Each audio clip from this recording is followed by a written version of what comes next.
Hello friends, स्वागत है आपका आपके अपने यूट्यूब चैनल में। आज हम पढ़ेंगे कक्षा 6 की विज्ञान का पाठ 16 जिसका नाम है जल। इसके हम संपूर्ण प्रश्न उत्तर को पढ़ेंगे।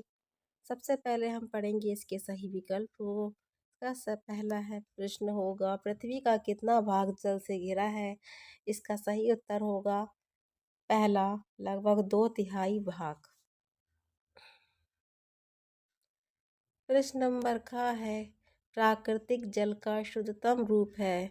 इसका उत्तर होगा पहला, वर्षा का जल। गा वाला है शुद्ध जल होता है। इसका सही उत्तर होगा चौथा वाला, रंगहीन, गंधहीन, स्वादहीन तथा पारदर्शी। घा वाला है जल घोल सकता है। इसका सही उत्तर होगा नंबर 2, ठोस, द्रव, गैस। का अड़ा वाला है जल के तलछटीकरण हेतु उपयोग किया जाता है। इसका सही उत्तर होगा पहला, ब्लीचिंग पाउडर। प्रश्न नंबर 2 है रिक्त स्थानों की पूर्ति कीजिए। इसका पहला होगा समुद्र का जल सबसे बड़ा स्रोत है। इसके रिक्त स्थान में आएगा स्रोत।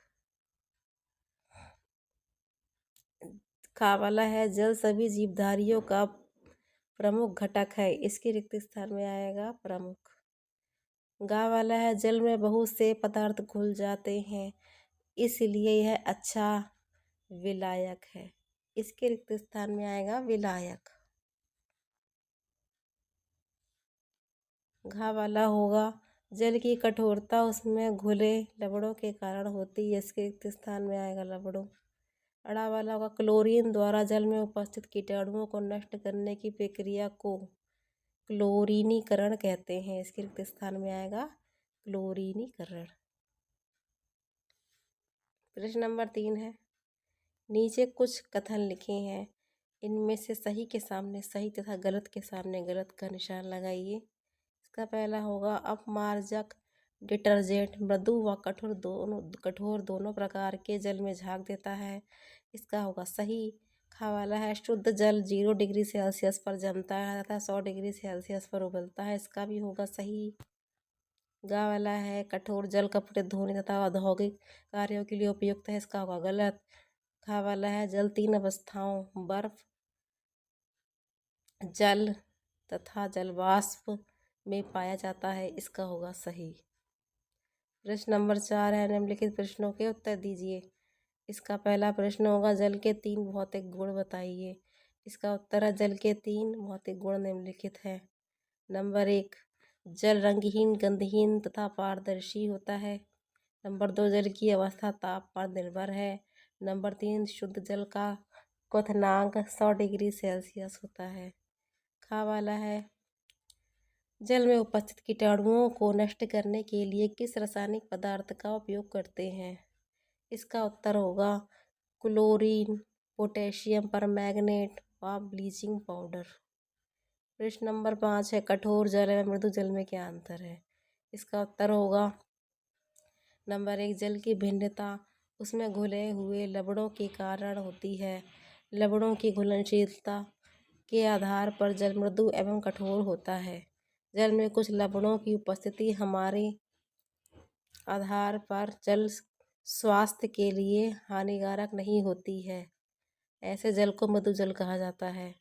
इसके विपरीत कुछ अन्य लवणों के घुले होने पर जल कुछ कार्यों के लिए अनुपयुक्त हो जाता है। ऐसे जल को कठोर जल कहते हैं। प्रश्न नंबर 6 है वाष्पन एवं संघनन को परिभाषित कीजिए। इसका उत्तर होगा द्रव जल का वाष्प रूप में परिवर्तन वाष्पन एवं जल वाष्प का द्रव जल के रूप में परिवर्तन संघनन कहलाता है। प्रश्न नंबर 7 है जल के शोधन की विभिन्न प्रक्रियाओं का वर्णन कीजिए। इसका उत्तर होगा घरों में नलों द्वारा पहुंचाने से पूर्व जल का शुद्धिकरण निम्नलिखित चरणों में किया जाता है। नंबर 1, तलछटीकरण। नदी के जल को पंप द्वारा तलछटीकरण हेतु एक टंकी में एकत्रित किया जाता है। कुछ समय बाद टंकी की तली में निलंबित अशुद्धियां बैठ जाती हैं। तलछटीकरण की प्रक्रिया तेज करने के लिए फिटकरी का उपयोग किया जाता है। नंबर 2, छानना। तलछटीकरण के बाद जल को कोयला, एक्टिवेटेड कार्बन, कंकड़ों एवं रेत, बालू की कई परतों से होकर छानते हैं, जिससे धूल तथा घुलनशील अशुद्धियां दूर हो जाती हैं। कोयला रंग तथा गंध को दूर करता है। नंबर 3, क्लोरीनीकरण। छानित जल में उपस्थित कीटाणुओं को नष्ट करने के लिए ब्लीचिंग पाउडर या क्लोरीन गैस प्रवाहित की जाती है। क्लोरीन जल में उपस्थित कीटाणुओं को नष्ट कर देती है। इस प्रक्रिया को क्लोरीनीकरण कहते हैं। फ्रेंड्स, वीडियो यहीं पर समाप्त होता है। वीडियो अच्छी लगे तो वीडियो को लाइक कीजिए और चैनल को सब्सक्राइब कीजिए। धन्यवाद।